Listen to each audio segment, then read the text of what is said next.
Náš environmentálny projekt Krajšia a čistejšia obec je takým pokračovaním našich aktivít v oblasti rozvoja a ochrany životného prostredia.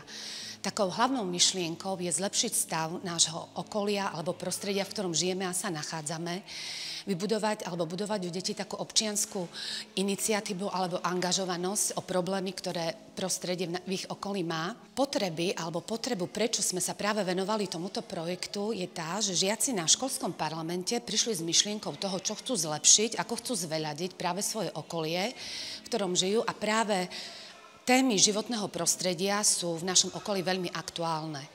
Chceli zveľadiť a skrášliť rozsiahly areál našej školy a taktiež, keďže monitorovali sme už minulého roku rôzne čierne skládky okolí školy, tak taktiež chceli na tom popracovať, aby sme stav alebo znížili stav týchto čiernych skládok.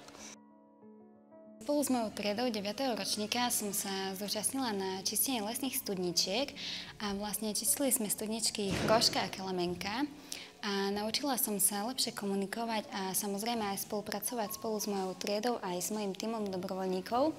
Zdokonalila som sa vlastne v slovenskom jazyku, aj mám takú väčšiu odvahu komunikovať, aj prejavovať svoj názor a zúčastňovať sa na takýchto, ale aj podobných akciách. Spolu s chlapcami 9. ročníka sme vysadili stromčeky a kríky. Našich mladších žiakov sme naučili a stále učíme, ako správne triediť a vyhadzovať odpad. V našom projekte som sa naučila názvy trvaliek, ktoré sme vysadili okolí našej školy a kyslej vody. Zopakovala som si názvy zvierat, ktoré sme videli cestou do Demiaty a v Demiate pri jazierku. V tomto projekte som pomáhal pri vysadzaní trvaliek a taktiež som sa podieľal na výrobe informačných tabuľ aj ich umiestňovaní v dobrovoľníckej brigáde, ktorá sa nachádzala v Demiate. Naučil som sa spolupracovať s kolektívom, taktiež som sa naučil pracovné zručnosti a naučil som sa sadiť rastliny a taktiež som sa ich naučil sa o nich poriadne starať.